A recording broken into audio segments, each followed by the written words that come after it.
Bismillahirrahmanirrahim. Sabda beliau sallallahu alaihi wasallam, "Kullu bani Adam khatta'un wa khairul khatta'in at-tawwabun." Hadis yang diriwayatkan oleh Ibnu Majah. Artinya, semua keturunan anak Adam pasti melakukan kesalahan. Namun, sebaik-baik orang yang melakukan kesalahan adalah yang segera taubat. Tidak ada orang di antara kita, saudaraku seiman, yang tidak melakukan kesalahan. Walaupun memang tingkatan-tingkatannya berbeda-beda. Ada yang kecil, ada yang besar.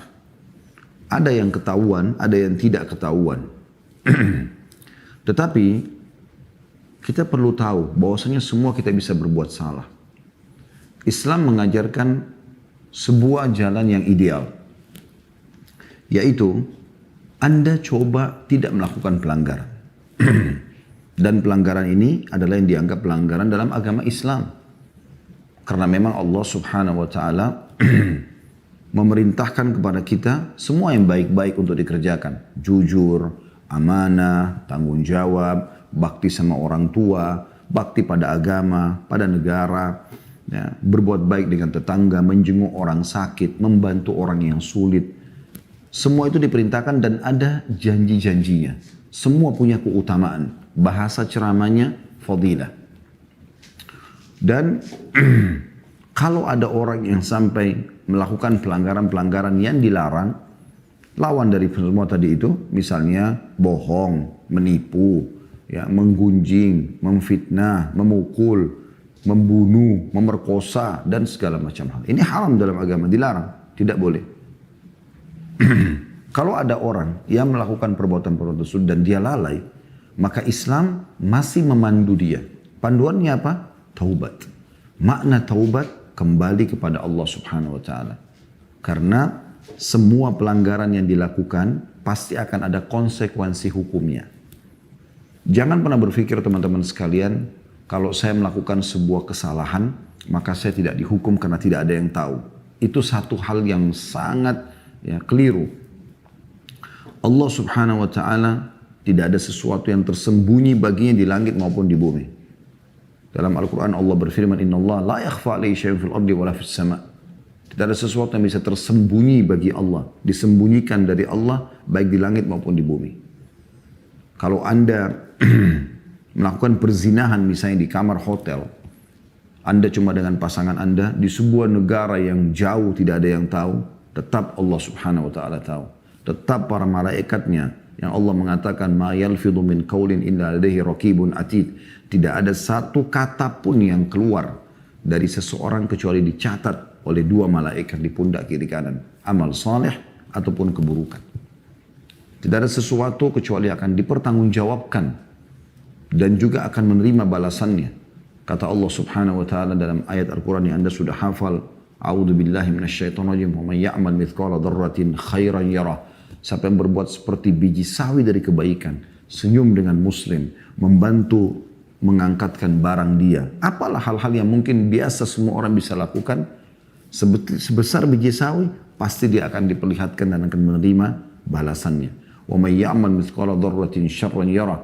Dan siapa yang berbuat seperti biji sawi dari keburukan, sekecil apapun, sehebat apapun Anda mengemasnya dengan fikiran manusianya, tidak akan ketahuan. Maka dia pasti akan diperlihatkan dan akan diminta pertanggungjawaban.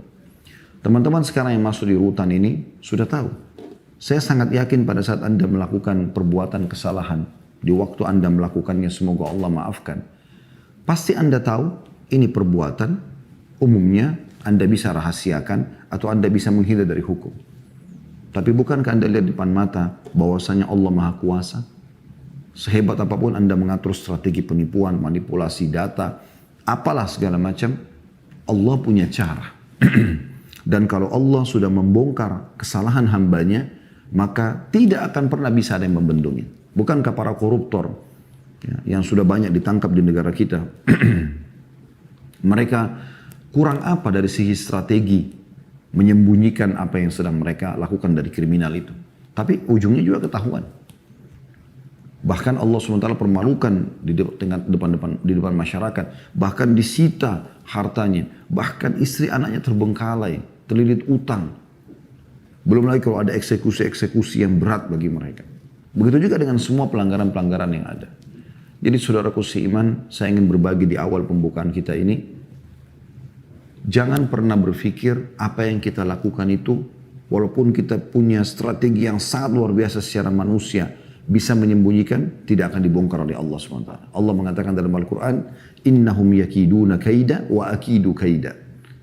Sesungguhnya mereka mengatur tipu muslihat, tapi aku juga mengatur tipu muslihat, kata Allah. Tidak ada perbuatan kriminal yang tidak Allah bongkar di dunia ini. Tujuannya agar orang tersebut berhenti dari perbuatan ini.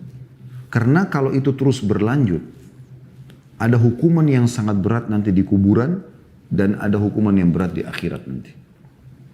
Sampai saya pernah ucapkan dalam pengajian, ya, kalau ada seorang pencuri yang ketangkap, kepergok, kemudian digebukin oleh massa pun, itu bentuk kasih sayang Allah kepada dia. Mungkin Anda bertanya, kenapa Ustaz bilang orang digebukin, ketangkap, lalu dia bentuk kasih sayang Allah Subhanahu wa ta'ala? Ya saudaraku, bentuk kasih sayang Allah. Setiap kali seseorang yang melakukan satu perbuatan kriminal atau kesalahan, maka Allah, ya, kita bisa pastikan mengirim kepada dia sinyal. Yang paling pertama, rasa khawatir dan takut. Anda mau mencuri, Anda mau memerkosa, Anda mau melakukan perbuatan apapun, maka yang pertama Allah tanamkan ketakutan dulu, khawatir. Nanti kalau orang tahu, nanti kalau ketangkap, nanti kalau begini, nanti kalau begitu. Itu awal peringatan dari Allah. Kalau Anda segera berhenti, Anda akan aman dari hukuman. Tapi ada sebagian orang tidak, tetap aja dia coba melakukan. Allah datangkan sinyal yang kedua. Dia dilihat oleh orang misalnya. Walaupun mungkin dia masih bisa lolos, tapi ada yang kenal dia. Oh, si fulan ini melakukan. Mungkin ketangkap CCTV, mungkin segala macam. Peringatan yang kedua. Kalau dia berhenti, dia akan aman. Nanti dia taubat kepada Allah, dia meminta maaf pada pemilik yang sudah dia ambil barangnya, dia kembalikan. Taubat.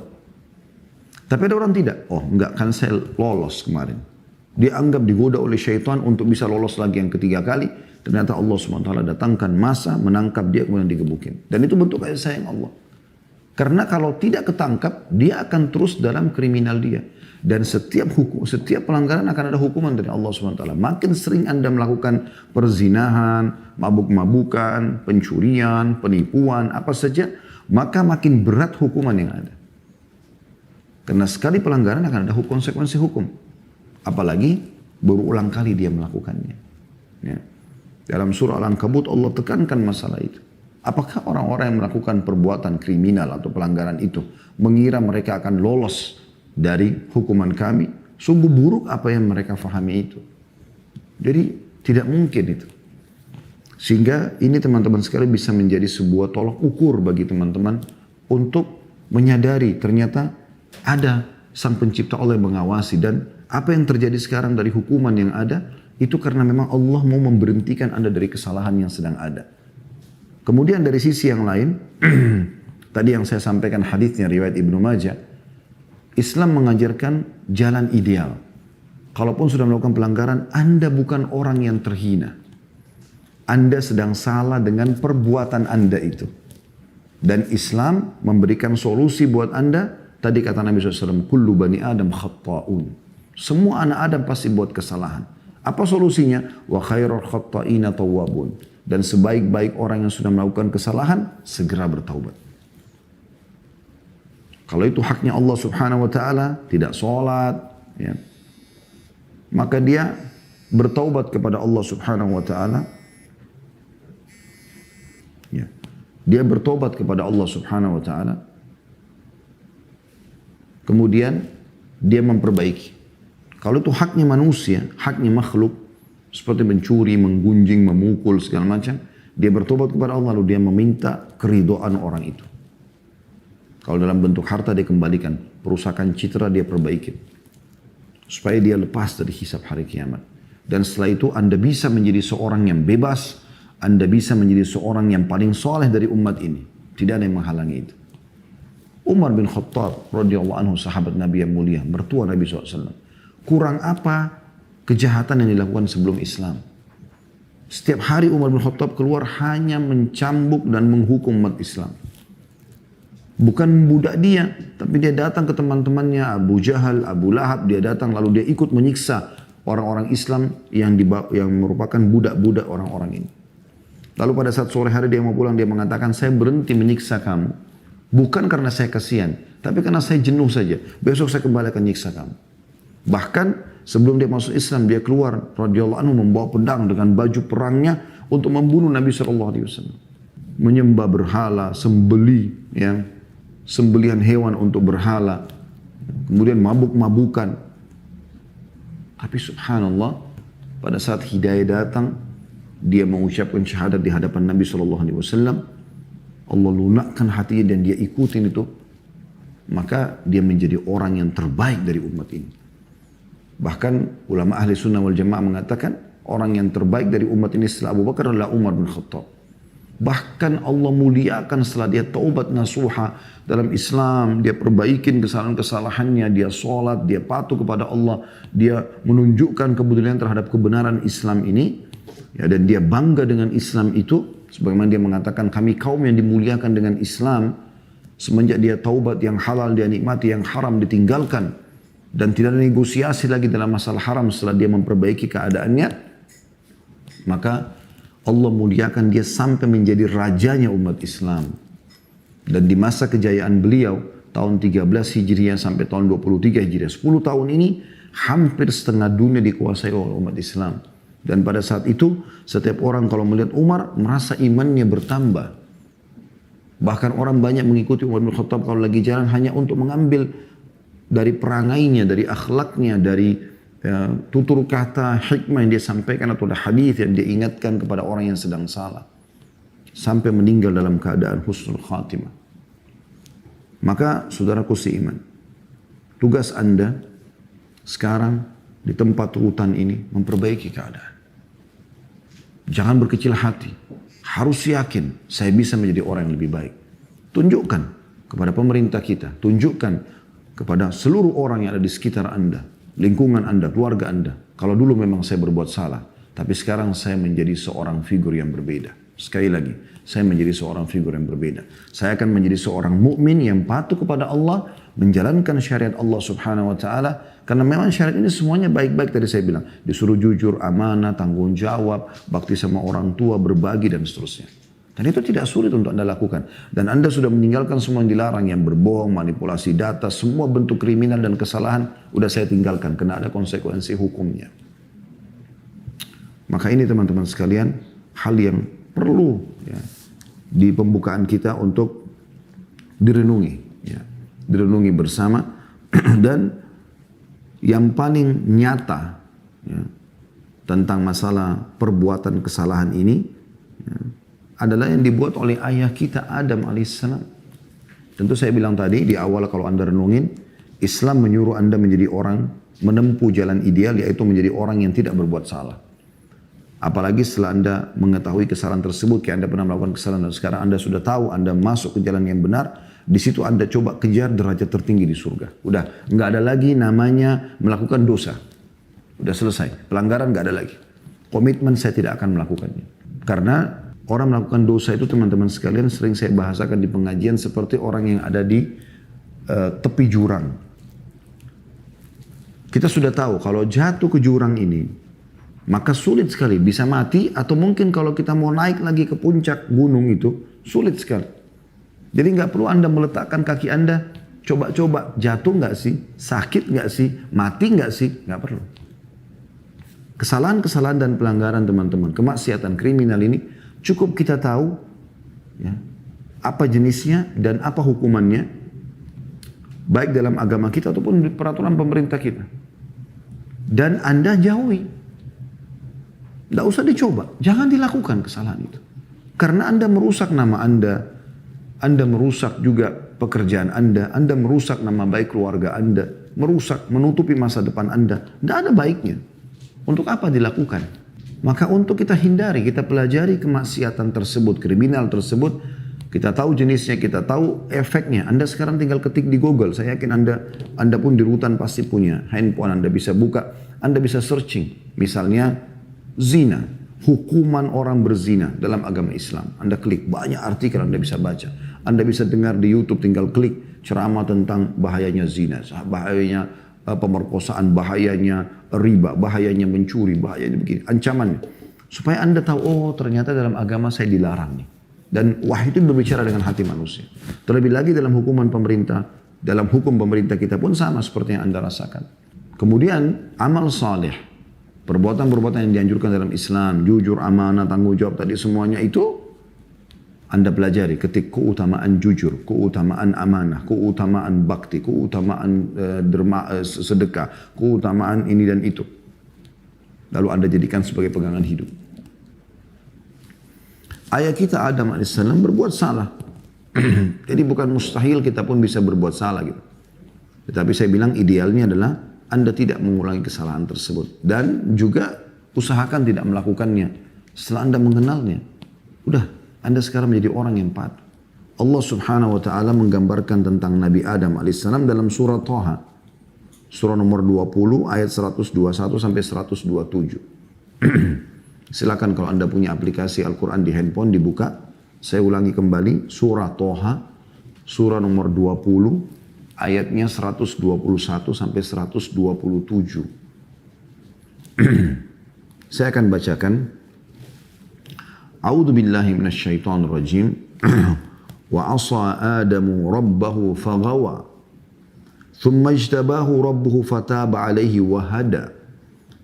قال اهبطا منها جميعا بعضكم لبعض عدو فإما يأتينكم مني هدى فمن اتبع هداي فلا يضل ولا يشقى ومن أعرض عن ذكري فإن له معيشة ضنكا ونحشره يوم القيامة أعمى قال رب لما حشرتني أعمى وقد كنت بصيرا قال كذلك أتتك آياتنا فنسيتها وكذلك اليوم تنسى وَكَذَلِكَ نَجْزِي مَنْ أَسْرَفَ وَلَمْ يُؤْمِنْ بِآيَاتِ رَبِّهِ وَلَعَذَابُ الْآخِرَةِ أَشَدُّ وَأَبْقَى.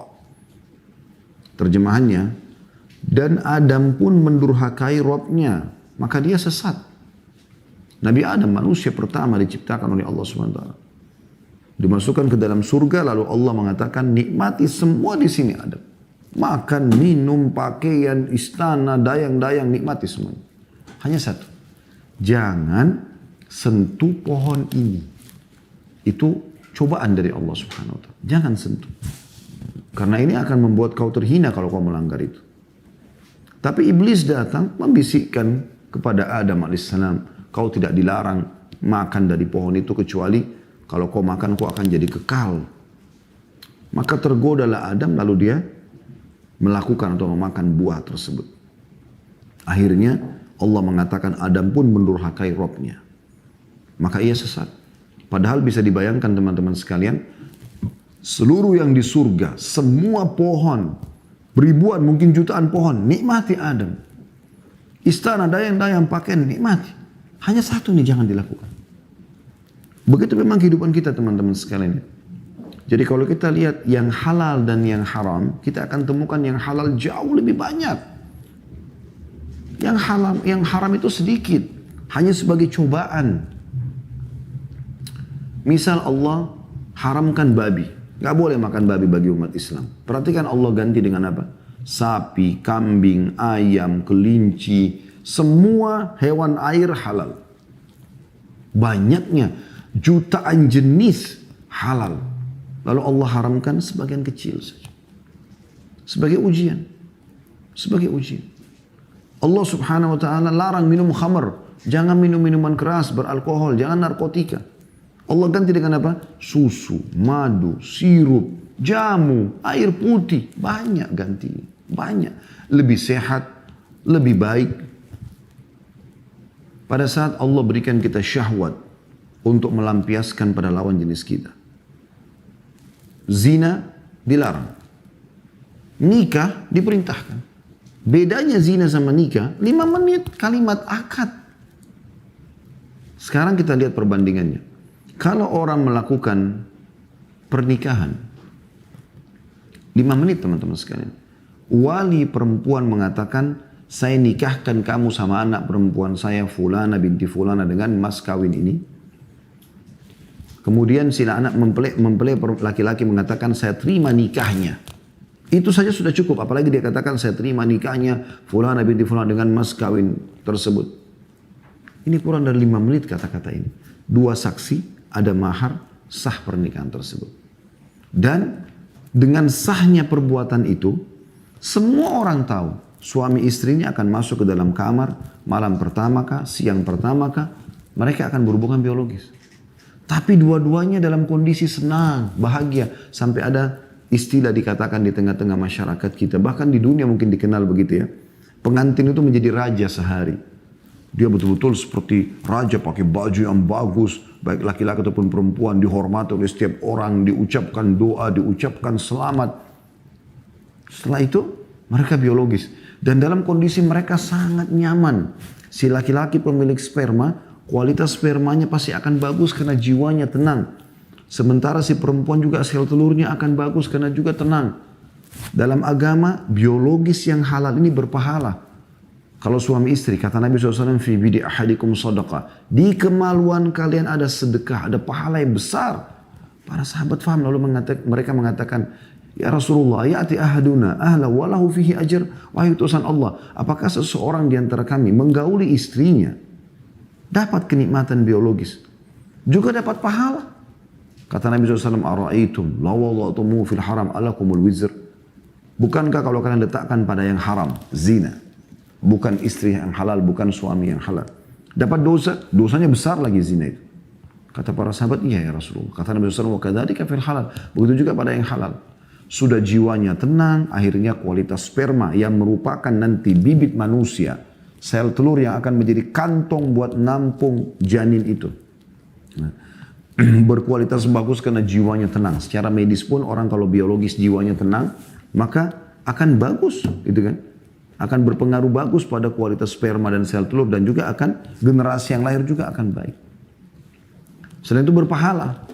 Dan subhanallah pada saat istrinya hamil, apa yang terjadi? Dua-duanya gembira, keluarganya gembira, ya. Namanya harum di masyarakat dan menjadi sebuah kebanggaan untuk punya anak, ya. Bukankah Anda lihat bagaimana sedihnya orang kalau berumah tangga tapi sudah 5 tahun, 10 tahun belum punya anak. Bagaimana dengan orang yang subhanallah baru menikah sudah dapat anak? Ini subhanallah yang luar biasa, bisa jadi aset amal jariah buat dia. Bisa jadi generasi baru yang tempat dia melampiaskan semua pintu-pintu pahala agar dia bisa dapat dari anaknya, karena anak itu bisa jadi aset amal jariah, diajarin sholat, diajarin puasa, diajarin jujur, diajarin amanah, diajarin segala macam. Dan juga tempat dia untuk memperbaiki keadaan-keadaan atau kesalahan dia yang lalu. Kalau dulu dia belum baca Al-Quran sampai umur 30-40 tahun, sekarang anaknya bisa diajarin sama dia. Jadi kalau dulu dia belum sholat, sekarang anaknya sholat, dan seterusnya. Anak-anak bisa jadi baik. Dan terus menerus menjadi sesuatu yang baik dalam rumah tangga. Setiap detiknya bisa menjadi pahala. Saling melayani di antara suami istri. Coba bandingkan dengan zina. Zina, orang kalau mau melakukan dua-duanya dalam kondisi takut. Masuk hotel sembunyi-sembunyi, takut ketahuan. Ya. Sehingga kualitas spermanya terganggu. Kualitas sel telurnya terganggu. Beda dengan nikah. Juga pada saat mereka lakukan biologis karena jiwanya terganggu ketakutan, tidak senikmat kalau orang sedang tenang, lagi fresh, suami istri.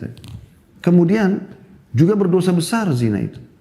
Yang lebih jauh lagi efeknya kalau sampai hamil di luar nikah. Dua-duanya malu, keluarganya malu. Anak yang lahir nanti gak jelas statusnya. Bisa dikatakan anak haram atau anak zina. Dan terus menerus menjadi sebuah polemik dalam hidupnya dia. Lalu pertanyaan sederhana, kenapa yang haram saudaraku? Kenapa bukan yang halal?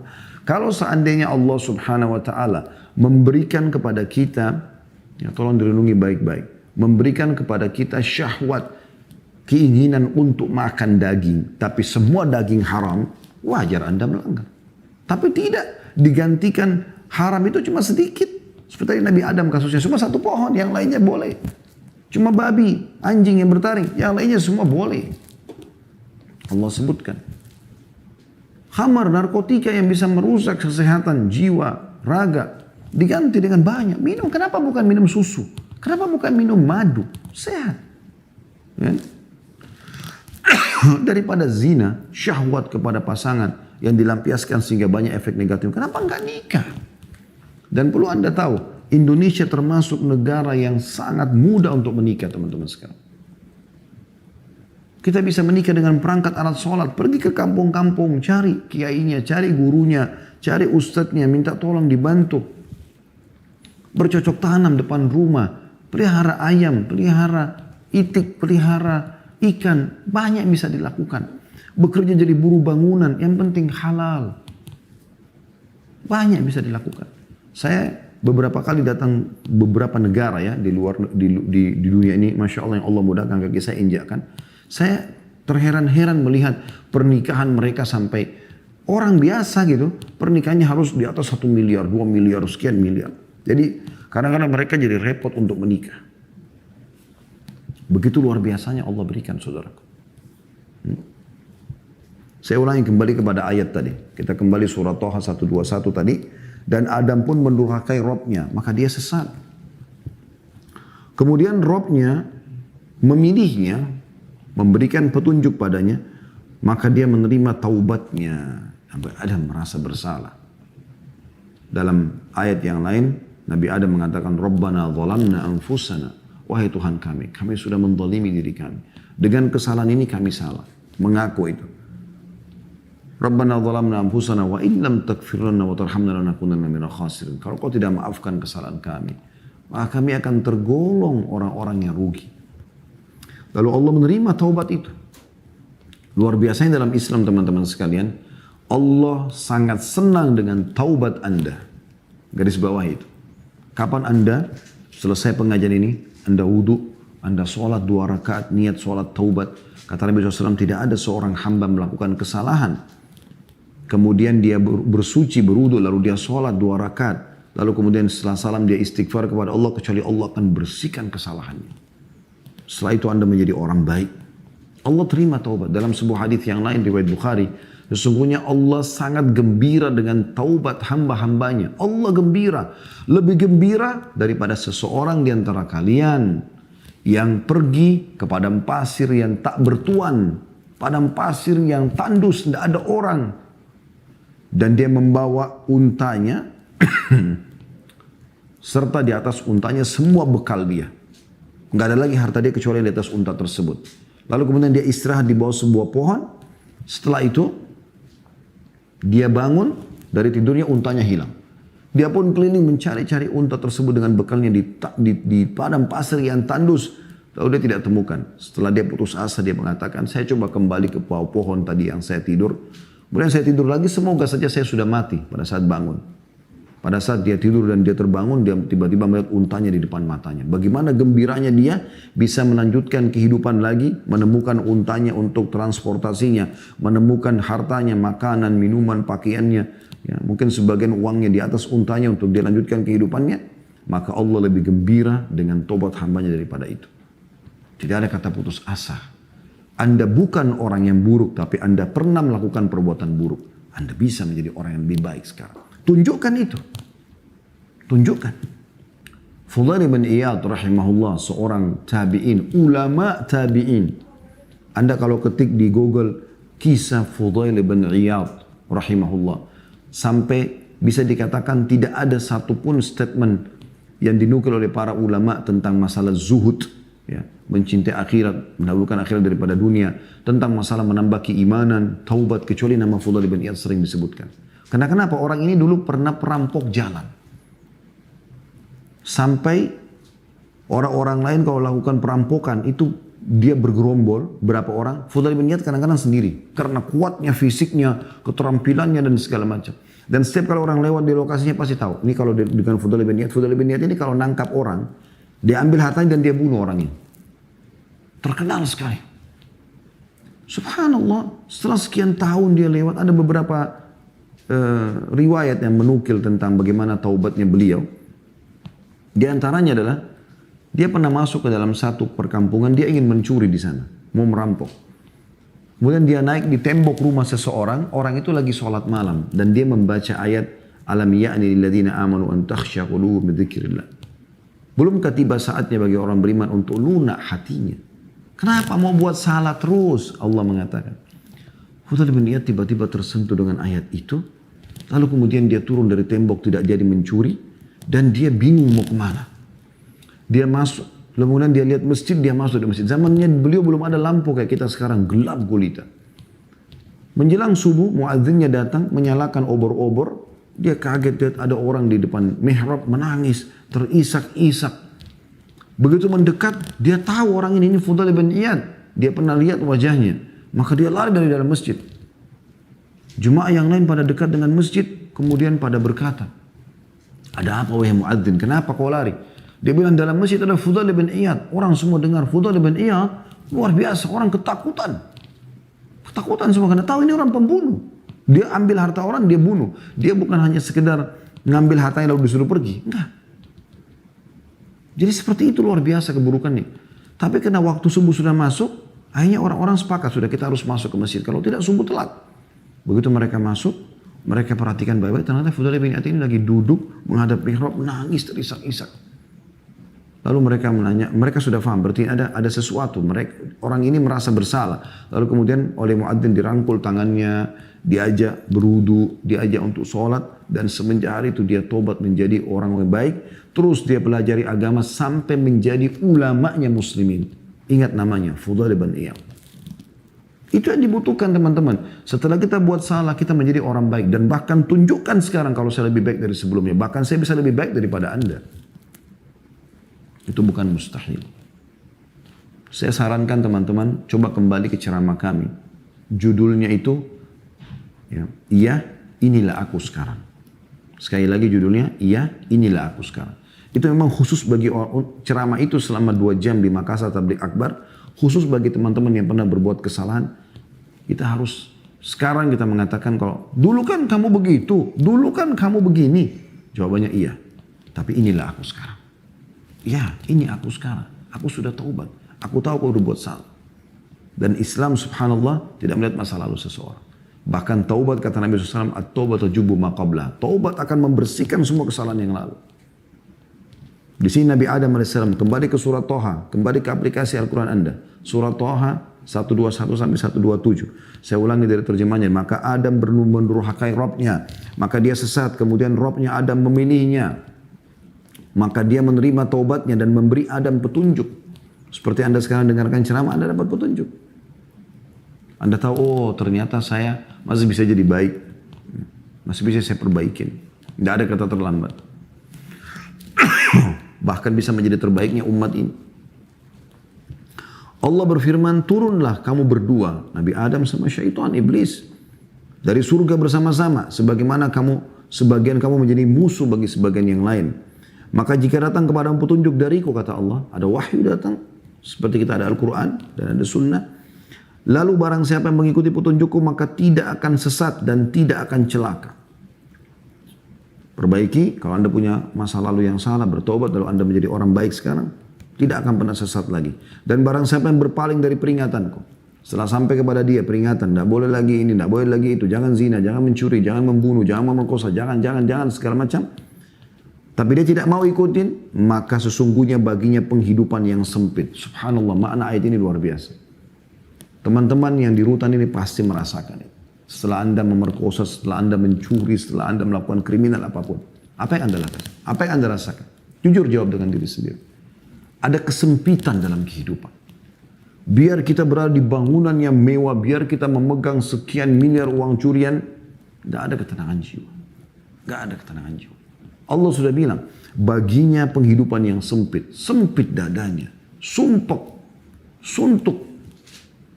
Dan harta yang diambil pun habis tanpa ditahu dipakai kemana. Tiba-tiba kita tahu sudah habis. Mohon maaf. Dan kami akan mengumpulkannya pada hari kiamat dalam keadaan buta. Kita semua akan dibangkitkan. Rukun iman Anda yang kelima dalam Islam, iman kepada hari kiamat. Kita akan dibangkitkan. Anda kalau sholat baca, Malik Yaumiddin. Allah Raja hari kebangkitan, hari pembalasan. Akan dibangkitkan di sana. Maka dia akan dibangkitkan dalam kondisi buta. Dia tidak tahu dari sisi mana akan datang siksaan kepadanya. Lalu dia berkata, ya Rabbku, mengapa engkau menghimpunku, membangkitkanku dalam keadaan buta, padahal aku dahulu di dunia melihat.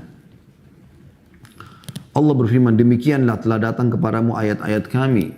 Kami sudah peringatkan mana yang boleh, mana yang halal dinikmati, mana yang haram dijauhi. Maka kamu melupakannya. Kamu nggak mau dengar diingatkan. Jangan saudaraku, jangan begini, jangan begitu. Dia mau dengar. Dan begitu pula pada hari ini pun kamu akan dilupakan. Dan demikianlah kami membalas orang yang melampaui batas. Sudah buat salah diulangi lagi, diulangi terus. Ya, tidak peduli dengan kesalahan-kesalahan dia. Mau namanya rusak, mau fisik dan raganya juga disiksa, tidak peduli. Ini salah ini, ngawur saudara. Begitulah kami membalas orang yang melampaui batas dan tidak percaya terhadap ayat-ayat Rabb-Nya. Dan sungguhnya azab di akhirat lebih berat dan lebih kekal. Ini yang luar biasa. Berat teman-teman sekalian. Kalau di dunia Anda hanya sekedar ya digebukin, masuk penjara, mungkin dihukum, pukul, itu pun Anda masih bisa ke kamar mandi, Anda masih bisa makan, Anda masih bisa, mungkin ada musola disiapin soal, Anda bisa taubat. Anda kalau meninggal tidak dalam kondisi taubat, Anda masuk ke dalam neraka 24 jam disiksa. 24 jam.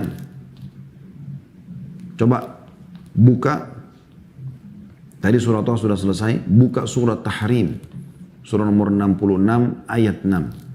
Saya ulangi, surat Tahrim, surah nomor 66 ayat 6. A'udzu billahi minasyaitonir rajim.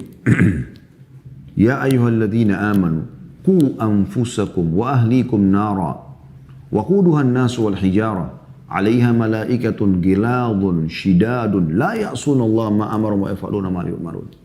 Hai orang beriman, selamatkan dirimu dan keluargamu dari api neraka yang bahan bakarnya bukan lagi arang ya. Bahan bakarnya manusia dan batu. Dijaga oleh malaikat-malaikat yang keras, yang kasar, yang tidak pernah menolak apa yang Allah perintahkan dan selalu mengerjakan apa yang Allah titahkan. Potong-potong, siksa-siksa dan 24 jam. Ada sebuah hadis teman-teman sekalian dan Anda bisa kembali mendengarkan kalau ikuti di YouTube ceramah kami di Khalid Basalam Official. Ada playlist, cari bedah buku Rasulullah SAW cerita tentang surga dan neraka. Ini bukunya. Dan ini setiap hari Senin sore, ya, kami bedah ini jam 4 sore. Sekarang di bab terakhir masalah bab neraka. Itu luar biasa. Ada judul di situ teman-teman, tangisan ahli neraka. Ini luar biasa. Kata Nabi SAW, ahli neraka akan memanggil, ya, akan memanggil malaikat-malaikat penjaga neraka, ya, di tangisan ahli neraka. Akan memanggil malaikat-malaikat. Saya bukakan bukunya supaya lebih jelas. Dikatakan dalam sebuah riwayat, Abdullah bin Amr radhiyallahu anhu menuturkan ahli neraka memanggil malaikat. Tapi mereka tidak memenuhi panggilan ahli neraka itu selama 40 tahun. Jadi kayak Anda sekarang di rutan ini, manggil penjaga penjara, Pak, tolong Pak. Anda kan bisa direspon, iya ada apa, mau butuh apa, gitu kan. Tapi di neraka nanti lagi disiksa, api semuanya, panas sana sini, jeritan orang sana sini. Luar biasa siksaannya.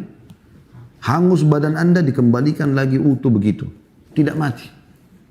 Tapi pada saat panggil, mau minta tolong, panggil malaikat. Malaikat tidak jawab selama 40 tahun. Jadi 40 tahun tersiksa terus. Kemudian malaikat setelah 40 tahun mengatakan, sesungguhnya kalian menetap selamanya. Percuma negosiasi sama saya. Tidak ada negosiasi, tidak ada sogokan, tidak ada apa-apa. Siksaan selamanya. Makanya Allah bilang tadi di akhir surat Taha tadi, sesungguhnya siksaan akhirat lebih kekal dan lebih keras. Lebih keras dan lebih kekal. Kemudian mereka memanggil Rabb mereka. Mereka panggil Allah. Sifatnya Allah itu Ar-Rahman, Ar-Rahim dalam surah Al-Fatihah. Maha pengasih, maha penyayang. Tapi jangan lupa, Allah juga itu syadidul iqab. Allah sangat berat siksaan. Mereka yang masuk neraka itu lalu memanggil Rabbnya sambil mengatakan, Rabbana akhrijna minha fa'in udna fa'inna zalimun. Wahai pencipta kami, wahai Rabb kami, Tuhan kami. Keluarkanlah kami dari neraka ini. Kalau kami setelah itu pun dikembalikan ke dunia, kami masih buat kesalahan, sesungguhnya kami adalah orang-orang yang sangat bodoh, zalim. Apa kata Nabi Muhammad SAW? Allah tidak menjawab mereka seperti lamanya dunia. Ya. Bumi ini sudah tua, miliaran tahun umurnya. Kita ini manusia makhluk terakhir Allah ciptakan. Sebelum kita sudah ada jin. Makanya waktu Nabi Adam AS diciptakan ada iblis. Tidak mau sujud kan gitu. Jadi hewan-hewan, tumbuh-tumbuhan, lautan, gunung, sudah ada semua ini. Makanya kalau orang ilmuwan menemukan fosil sekian ratus tahun, sekian miliar tahun itu masuk akal. Ya. Allah tidak menjawab mereka seumur dunia. Berapa miliar tahun itu. Setelah itu pun Allah menjawab setelah seumur dengan dunia. Qala khsa'u fiha wa la tukallimun. Allah dengan maha kuasanya mengatakan, tinggallah dengan hina di dalamnya. Dan janganlah kamu berbicara dengan aku. Apa kata Nabi Muhammad SAW? Guru dan kiai kita semua. Utusan Allah yang memberikan kepada kita bocorannya. Jangan sampai Anda luput dari bocoran ini. Ya. Anda sudah tahu. Kata Nabi SAW kemudian kaum-kaum di neraka itu pun putus asa. Tidak ada yang bisa dilakukan kecuali mengeluarkan nafas dan menariknya dalam kondisi merintih. Kesakitan. Suara mereka menyerupai suara keledai. Mula-mulanya mengeluarkan nafas dan akhirnya menariknya dengan merintih. Hadis ini sahih diriwayatkan oleh At-Tabarani. Hadis yang lain, Abdullah bin Qais radhiyallahu anhu mengatakan, Rasulullah SAW bersabda, Inna ahlan nari la yabkun. Sesungguhnya penghuni neraka itu pasti akan menangis. Hatta lau ujriyatis sufunu fi dumu'ihim la jarat. Ya, saking banyaknya air matanya mereka sampai kalau mau dialirkan di atas air mata mereka kapal-kapal maka pasti akan bisa. Saking banyaknya genangan air mata mereka. Wa innahum la yabkuna dama yakni makana dam'i. Dan ketahuilah bahwasanya mereka itu menangis terus sampai-sampai saking selalunya menangis ya, tergantikan tempat air mata mereka dengan darah. Jadi apa yang Anda rasakan teman-teman sekalian dari hukuman kayak lagi di penjara itu kecil sekali dibandingkan dengan apa yang dirasakan nanti di akhirat. Ya, ini sesuatu yang sangat besar, ya, sangat berat. Baik teman-teman sekalian, saya akan coba masuk kepada hikmah, judul kita hikmah dari dosa dan kesalahan. Sudah semestinya Anda sekarang mengambil hikmah, mengambil pelajaran dari apa yang terjadi. Jangan keluar dari rutan, ulangi lagi. Dan terus terbawa dengan bisikan syaitan, oh nggak apa-apa. Toh nanti juga mungkin dulu saya ketangkap, sekarang saya atur strategi supaya saya nggak ketangkap. Ketangkap teman-teman sekalian. Ketangkap. Dan itu bentuk kasih sayang Allah terus supaya Anda berhenti. Tapi untuk apa Anda menghabiskan waktu Anda di rutan? Untuk apa? Kenapa Anda tidak habiskan seperti manusia di luar sana yang enak? Bebas, bisa mengembangkan ide-idenya, bisa silaturahim keluarga, bisa punya pasangan, bisa kumpul sama mereka, menikmati biologis yang halal, punya keturunan, bisa Anda didik anak-anak Anda. Anda bisa menambah ilmu, bisa banyak sekali Anda bisa lakukan. Anda lah yang telah masukkan diri Anda ke tempat ini. Maka teman-teman sekalian ambil hikmah, ambil pelajaran. Oh, saya dulu lakukan ini, maka sekarang saya tidak boleh lakukan lagi. Tidak boleh. Kata Nabi SAW, tidak boleh orang mukmin jatuh di lubang 2 kali, di lubang yang sama. Tidak boleh. Sekarang menjadi orang yang lebih baik, bahkan menjadi orang terbaik dari umat ini dan penduduk Indonesia yang baik. Bisa, tidak ada kata tidak bisa. Bisa, sangat bisa. Karena orang akan melihat Anda sekarang, bukan Anda yang lalu. Di antara hikmah teman-teman yang bisa diambil adalah disebutkan oleh Ibnu Taimiyah rahimahullah dalam Minhajus Sunnah. Yang pertama, menumbuhkan penghambaan, kerendahan hati, khusyuk, perendahan diri, dan keinginan hamba untuk memperbanyak amal soleh dan keengganan yang kuat untuk berbuat dosa. Itu di antara hikmah yang pertama. Anda kalau sudah melakukan kesalahan, apalagi Anda kebekuk, Anda ketangkap, maka Anda dikurung di tempat seperti sekarang ini. Semua itu teman-teman akan memunculkan perasaan rendah hati akhirnya. Oh ternyata saya kena hukum juga gitu. Ya. Dan ada hal-hal teman-teman sekarang yang luar biasa. Muncul kekhusyuan Anda sebenarnya. Konsentrasi dalam ibadah. Kita kalau lagi melakukan sebuah perbuatan salah, lalu kemudian Allah buat kita ketangkap. Itu sangat mudah teman-teman kita neteskan air mata. Dan itu ada kenikmatan tersendiri. Kita sesali perbuatan kita kepada Sang Pencipta Allah. Dan Allah gembira dengan taubat hambanya tadi. Bahkan taubat membersihkan semua kesalahan yang lalu. Seorang sahabat Nabi namanya Amr bin As radhiyallahu anhu. Benci sekali dengan Islam dulu. Luar biasa gitu. Sampai dia menjadi duta Quraisy untuk menjemput 83 orang sahabat muslimin yang menyelamatkan diri hijrah ke Ethiopia. Tapi subhanallah di sana dapat hidayah dia. Pada saat dia masuk Islam, sebelum syahadat dia mengatakan, ya Rasulullah, saya mau syahadat tapi ada syarat saya. Tidak ada orang masuk Islam kasih syarat kecuali dia ini. Kata Nabi SAW depan sahabat semua yang lain, ridwanullahi alaihim, apa syaratmu? Dia mengatakan, syaratnya adalah saya berharap Allah memaafkan semua kesalahan saya yang lalu. Maka Nabi SAW sambil senyum mengatakan, wahai Amr bin As, tidakkah kau tahu bahwasanya taubat membersihkan semua kesalahan yang lalu? Dengan kau masuk Islam, kau taubat kembali ke jalan Allah, semua bersih. Maka Amr bin As syahadat gembira dan dia menjadi orang baik setelah itu sampai menjadi panglima perangnya kaum muslimin, bahkan menjadi gubernur di Mesir di zaman khilafahnya Umar radhiyallahu anhum ajma'in. Jadi ada hal-hal yang bisa kita ambil hikmahnya. Ibnu Taimiyah mengatakan itu yang pertama. Kita merasa oh ternyata saya ini seorang hamba, ada Tuhan saya yang mengawasi saya, bisa mendatangkan kerendahan hati. Kita mulai merendah, oh ya saya salah. Itu kan. Dan ini sesuatu yang baik semuanya nih, tanda-tanda kebaikan sebenarnya. Kemudian muncul keinginan ingin memperbanyak amal saleh. Ya. Saya mengajak teman-teman pengurus rutan di Bandung dan juga seluruh Indonesia. Saya berharap teman-teman bisa memaksimalkan medsos yang ada, termasuk punya kami, Khalid Basalamah Official, di YouTube, cari playlistnya, jadwalkan. Supaya teman-teman di rutan ini dengar ceramah itu. Dan itu dirutinkan seperti kurikulum harian. Biarkan teman-teman lagi beraktivitas. Mereka sekarang waktunya sangat banyak yang lowong. Dengarkan mereka agama. Agama ini teman-teman luar biasa. Luar biasa. Mengubah semua keadaan orang. Dari buruk menjadi baik, dari pelit menjadi dermawan, dari penjahat menjadi orang yang saleh. Jadi dari kasar menjadi lembut, semua bisa berubah dengan agama.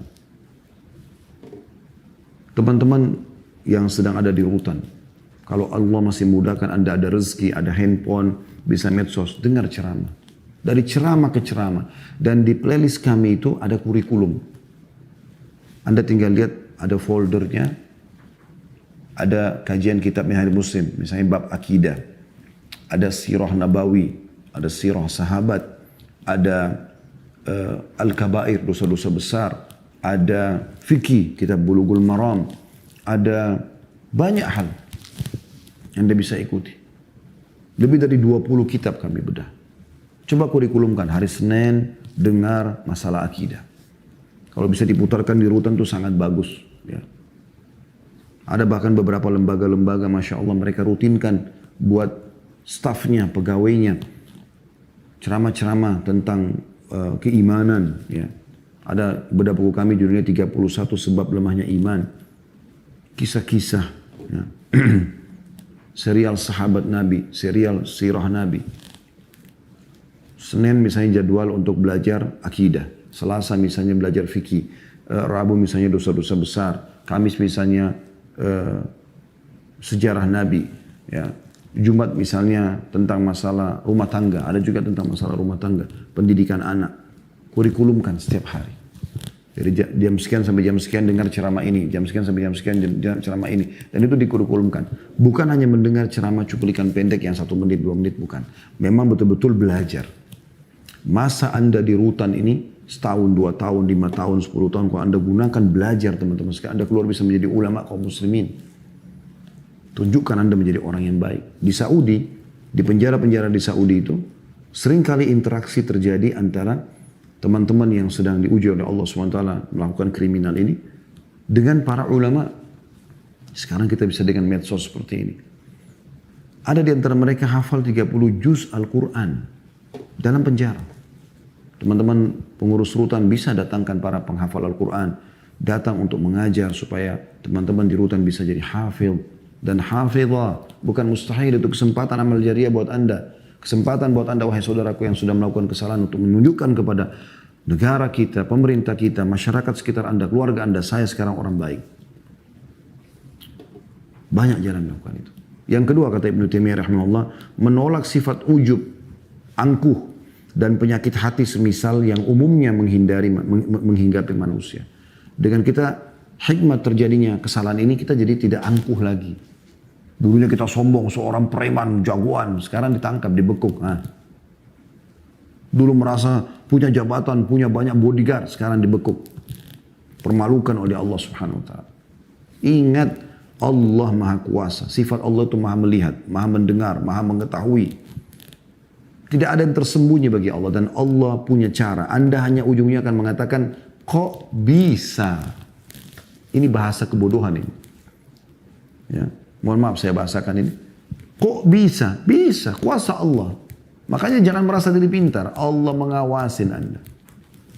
Allah mengatakan, wa nahnu aqrabu ilaihi min hablil warid. Kami lebih dekat kepada manusia daripada urat lehernya sendiri. Dan surga yang akan menjadi target orang beriman pada saat meninggal nanti, tempat abadi, dayang-dayang, istana yang luas dan segala macam. Anda bisa ikuti di playlist YouTube tadi, bedah buku ini ya. Rasulullah SAW cerita tentang surga dan neraka. Ada 30 pasal bahas tentang surga, 30 pasal bahas tentang neraka. Itu orang teman-teman mau masuk surga gampang. Mau masuk neraka juga gampang. Kata Nabi SAW apa? Sesungguhnya surga lebih dekat kepada seseorang antara kalian daripada tali sendalnya sendiri. Dan seseorang antara kalian lebih dekat dengan nerakanya daripada tali sendalnya sendiri. Dia jujur, dia amanah, dia sholat, dia puasa, dia baik, dia ramah, segala macam. Mati masuk surga. Dia berbuat kriminal, kejahatan, segala macam, bohong, nipu, segala macam, mukul, mencuri, dan seterusnya. Mati masuk neraka. Begitu dekatnya orang dengan surga dan nerakanya. Yang ketiga, mendorong untuk menyayangi sama makhluk ciptaan Allah. Berharap agar mereka juga bertaubat dan beroleh rahmat jika berbuat dosa. Serta memotivasi mereka untuk bertaubat. Jadi kadang-kadang teman-teman melakukan kriminal ini kan karena punya pengalaman, akhirnya dia taubat nih. Nah dia berbagi tuh.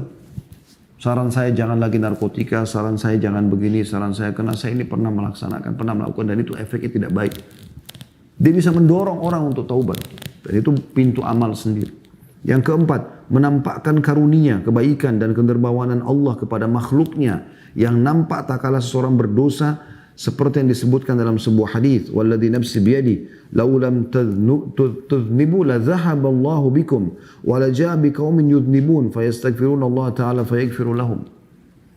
Dan demi zat, kata Nabi SAW, yang jiwaku berada di tangannya, kalau kalian tidak berbuat dosa, niscaya Allah akan memusnahkan kalian. Dan Allah akan datangkan kaum yang berdosa, lalu mereka beristighfar kepada Allah, dan Allah akan mengampuni mereka. Maksudnya adalah, bukan berarti hadis ini dipahami, oh berarti kalau kita buat kriminal saja, bukan. Artinya, kita bisa saja berbuat kesalahan semuanya.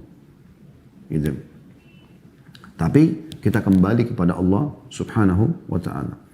Yang terakhir, yang kelima, kata beliau adalah demikian pula dengan terjerumusnya hamba dalam perbuatan dosa, menjelaskan betapa butuhnya hamba untuk senantiasa meminta tolong kepada Allah, bertawakal dan berlindung kepadanya, agar mengarahkannya dan senantiasa mentaati Allah dan menjauhi kemaksiatan.